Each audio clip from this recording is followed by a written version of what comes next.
Welcome back, freelancers. We're continuing the gear showcase today, and we are on the Storm. A bunch of people in here rocking the N7 stuff because it just got put back in the store for this week. So if you haven't had a chance to go check it out, I would definitely jump over and look at it. I myself am not a huge Mass Effect fan. I'm gonna get a lot of negativity about this, but I've actually never played any of the Mass Effect games. I have friends who played it. I never have, but that's a whole different conversation. Here we go, freelancer. I'll update you when I find a situation that needs your talents. Sounds good. Okay, so back on the Storm. Got the N7 armor on. Okay, so going back to blast seals, and today, let's see, we've gone over Venomous Blaze, Winter's Wraith. We've gone over Pondering Infinity. So we're about halfway done with the blast seals.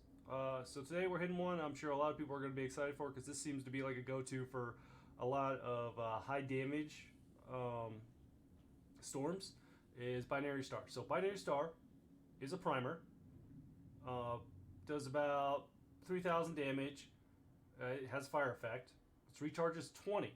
That is probably the most aggressive recharge in the entire game. It's definitely the most aggressive recharge in here. So that's something to consider. As you see, I'm running with one that's got a lot of charges, and then it has fire effect because it is a primer. It's going to have fire effect, but its fire effect is 60. So anything above 20 usually is really good for priming targets. If anything below 20, it has a potential, depending on their resistance, not to prime them. So it's more than likely going to prime every target. It's an upgraded living flame, and the living fire seeks out enemies through walls. So it basically has wall hacks. It can go through walls and hit enemies, which potentially means it can go through shields and hit enemies. The masterwork perk for this one is launches 2 living flame projectiles that burn enemies. So basically what that's saying is, typically you'd launch one of these, but when you use this gear piece, you'll launch 2, and they will seek out targets, and then it will create like a burning effect to them. So it will create tick damage, is what I refer to it as. I'm sure somebody else somewhere thinks there might be a better term for it, but that's pretty much what it is it's tick damage over time. And then we'll showcase that in there. Probably won't see it a lot in GM1, but we'll definitely see it in GM2. But we'll head over and see what it does. Okay. Let's see if we got lucky and we got some brutes over here. Okay, we do. So we'll go ahead and just aim at him. It seeks them out and instantly killed him. GM1, no surprises. We're not even in a dungeons right now, so not surprised there. Done quite a bit of testing on this before I kind of talk about these things, because I want to have a good understanding of them. So yeah. Not a surprise. GM1, it's going to be like this for everything. So we'll kind of go over that as we go through it. Also, while we're flying over here, I'm going to start shortening these videos down. I always kind of wanted to keep them under 20 minutes, but I wanted to make sure that people were kind of seeing like what the process is, that I'm not just cheesing and throwing additional components on. They're able to see what the gear is, see that I'm going from GM1 to GM3. And if you're not sure what I'm talking about, go ahead and go look at some of the other videos previously posted, and you'll kind of see like the whole process. It takes about 30 minutes to make a video, which is a long time. I've had a few people say it's a little long and they would like them shortened down. So, and then I keep the raw footage, so if someone ever calls me out, that's fine. And that's totally cool. You can totally call me out. I'm more than happy to share that information as well. I can totally post that video as well. But all right, we'll go in here and showcase this off. All right, so you don't even have to really like aim at them. You kind of want to be in their general area, but you see how like it went through underneath the floor and went up to get that enemy. So it does seek them out, and it bounces around, and it's really good for crowd control. But it's good all around. Let's see what it does to this shield. So it probably won't do anything because that's a fire. See, it did. It is hitting them. It's hitting their shield. It's not going through their shield. But as soon as it took out their shield, it went through them. And they were a fire elementalist. So. And you see how like it's going around and trying to get to the target. So it's kind of squirrely. That's something you need to realize. It's not like going straight for them. So like the difference, and there's a reason I put this on, is Chronic Rhyme, it's looking for a target. It is probably the highest tracking thing in the game, where it just goes straight for him. See how like I'm way off, and not really way off, but it's trying to track to him. Where with this, it kind of like goofs around. It'll get to the target eventually, but it's not very fast getting to them. It kind of takes its time. Where granted, Chronic Rhyme is in a whole different slot, but I just wanted to give you a general idea of what I mean by tracking. So with this one, I'm not even close to them right now, but it's hitting them. And you see how like it's going to, it hit 3 enemies. It hit that one down there, killed them, came up through the floor, hit one that was behind his pillar, and then hit this one. So if they're and now it's hitting someone over here. You can see the damage numbers. See if we can take out this elementalist pretty easily. You see how it's like it's just pinging off enemies.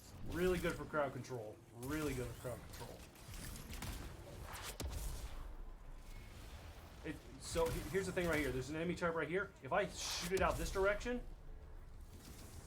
oh shoot! Well, I wasn't expecting that javelin just to spawn there. That wasn't. I was trying to show you like if you throw it in a certain direction that's like way off from an enemy. So we'll throw it over here to see if it hits these guys over here on the left. It's not hitting them. However, if I throw it over here, that's sort of in the general area, it'll seek them out and it'll ping off that enemy, and then it starts looking for another enemy. So as long as they're within a certain radius of where you launch it, it'll go for them.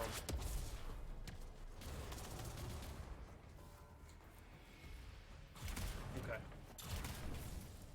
So we'll go ahead and just do some cleanup.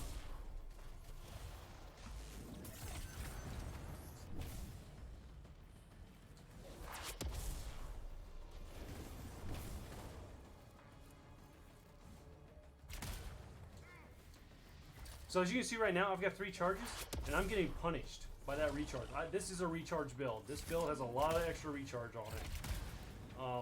Now I'm kind of, like right now, I have to wait for it to come back. Now I can use it. Alright, I want to get over here. So you can see, when you won't, like I said, you're really not going to see this here, the tech damage, because these enemies are just too stout. Or sorry, these enemies are not stout enough. Okay. Let me get a second to get a couple charges back.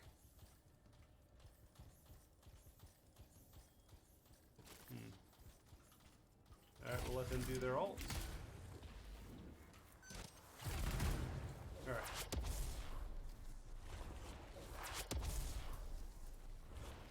So, it hits the enemy and it doesn't even fully take their shield down with 2 of them. And then you can kind of see like it hit them initially, they lost like 2/3 of their health, and then they just kept getting it. However, I'm going to be clear with you. Having like Chronic Rhine on, and when I freeze enemies, that gives me additional damage to the Living Flame because of its Masterwork perk. And then I also have this on. I'm going to try and switch over to this one. Even then, I don't know if I want to do that. This build, unfortunately, is really built around adding a lot of elemental damage, so you're going to see some skewed numbers. But we'll switch over to the GM3 real quick and continue there. Alright, so you guys might be noticing I am in a different stronghold right now. That is because I don't know what's going on lately. I've never seen anyone in dungeons, ever. And as far as like dungeons go for farming, the Necropolis is not the best. They're much better. I can kind of start showing that as well. I'll probably just start bouncing between the 3. But this is another one with a lot of outlaws in it. This is the Hollow, and it just has a lot more in it. So I usually expect people to be farming here. But we're GM3. We'll kind of show off. So as you can see, they're primed, and they're getting the tick damage. So if you wanted to have a detonator in your other gear slot, that is definitely an option.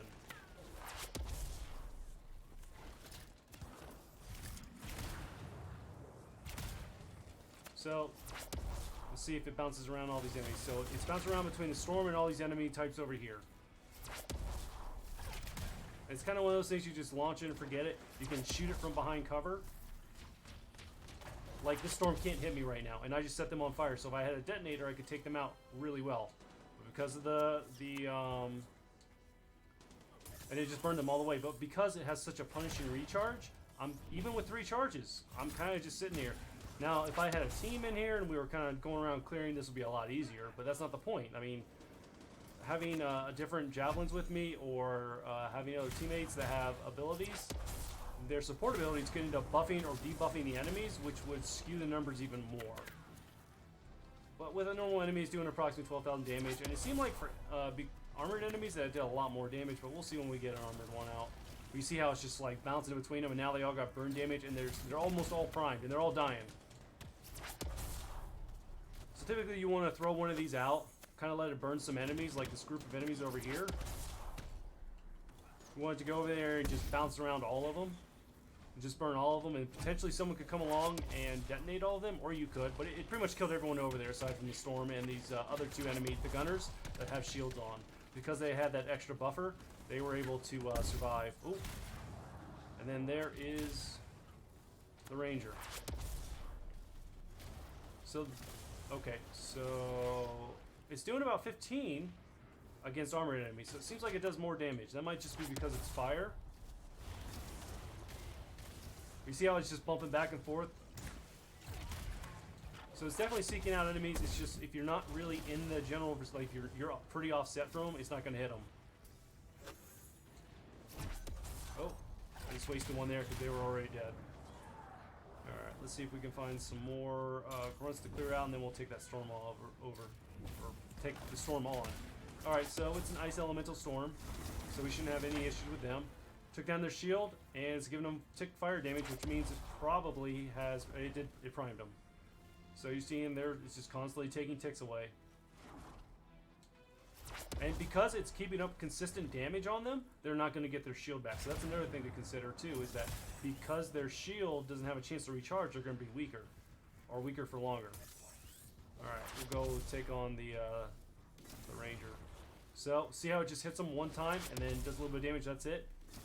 So what it has to do, the way it works is it has to hit an enemy, and then it needs to find another enemy. If it can't find another enemy, it's just you and one other enemy, it's just going to do that initial damage, and that's it. It's not going to keep bouncing around them. I've seen it do that, but it's hard to get it to do over and over and over. There might be specific things that, like maybe if I take their shield down, let me switch weapon types and see if I can take their shield down. This shouldn't give me Winter's Boost. Okay, so I just wanted to do what I can to take their shield down. Not the most efficient setup for taking down shields, FYI. This is just what I'm using.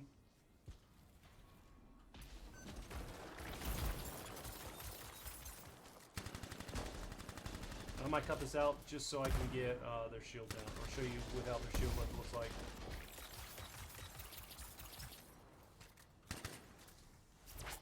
See if that's enough. Okay, it was not. Alright, shield's down. And see how it's like just running around them? So it is a shield. So if it doesn't do an initial bit of tick damage or apply fire to them, it's just going to leave them and move on. But if you can hit them, it'll swirl around them potentially, like it was earlier. And it's just doing tick damage now. That last bit, it was just doing tick damage from the initial hit. So, yeah, pretty good. And I didn't use anything else. I used a couple things to get a shield down, but that was it. And that's just because I didn't want to sit here wasting all my charges and letting them recharge to waste time. So, this build is specifically meant to assist the Living Flame, Binary Star. Just so you can see on my rolls, this one I use for gear charges. I wish I had one that had like another 100 charges, because the initial damage is not what I care about. It's the tick damage, which that's what the rest of the build is meant for. But as far as crowd control, it really doesn't matter.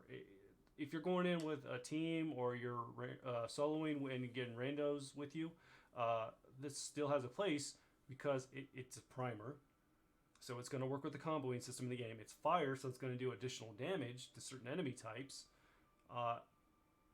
And then it has tick damage. So that's a lot of factors to add into Binary Star. And that's why I think a lot of people like it too, is because it does multiple things. So as far as checking the boxes, it's efficient. It's very efficient. But you need to have a lot of charges. That's the only side where I can see someone being like it's not efficient, is because it's a very punishing recharge.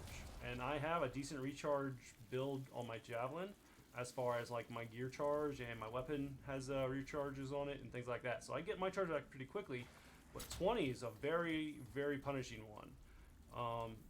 So it is, but you're going to really want one that at least has one additional charge. That doesn't necessarily mean it has to have a charge.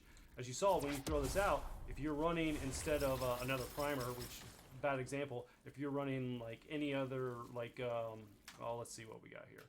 If you're running, let's just say Steam Vent or Black Ice, if you're running Black Ice, you can just send this out. This will, if you're hitting a group, you'll prime like at least 3, if not more, of the enemy types, and then you can just clean up.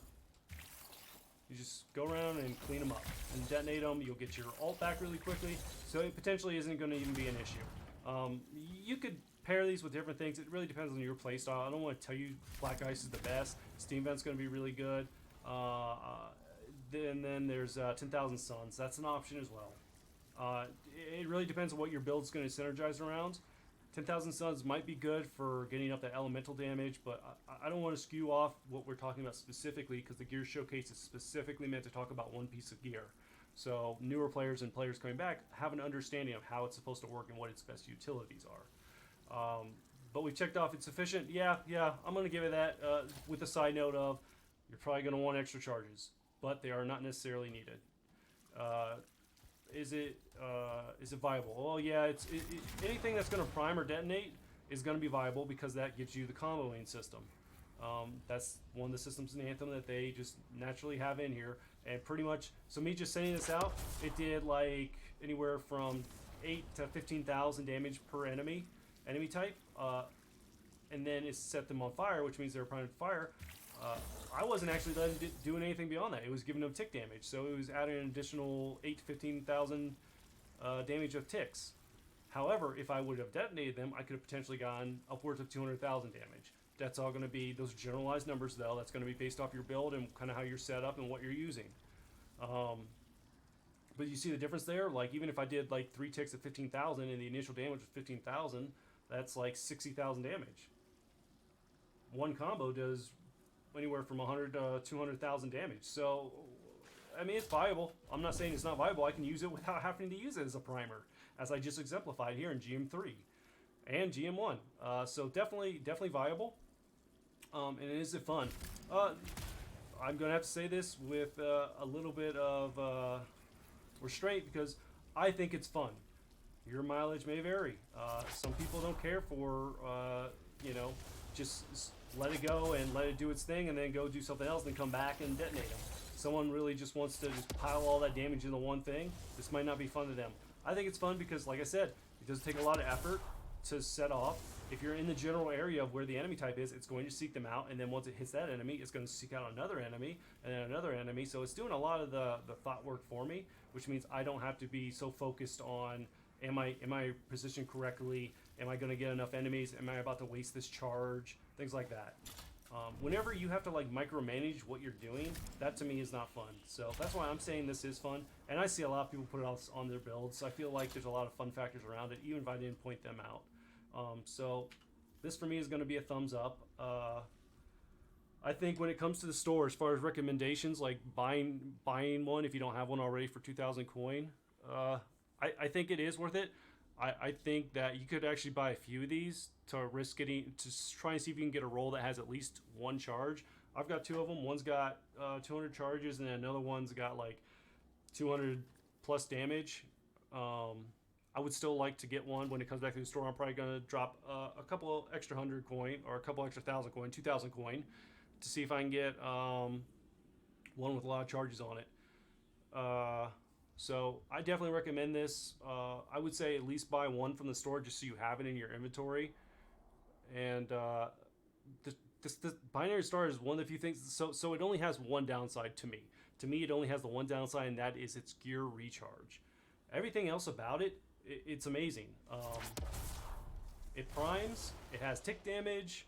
It's fire, so it does additional damage to enemies. It hits multiple targets. Only punishing factor about it is its gear charge, which that's more of a balancing thing, I'm sure, because if it recharged in half that time, it would be ridiculously overpowered, in my opinion.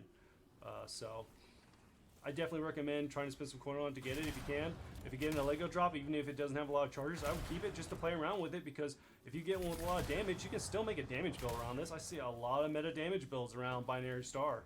I don't use it too much because I like a different play style, but I've been playing with this for like the last week, and I like it.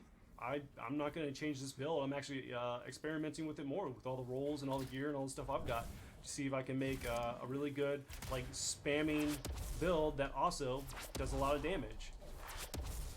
But yeah, I think I'm going to end the video there. I'm kind of just going on about like future stuff. So Undefeated Rescue, hope to see you guys out in Bastion.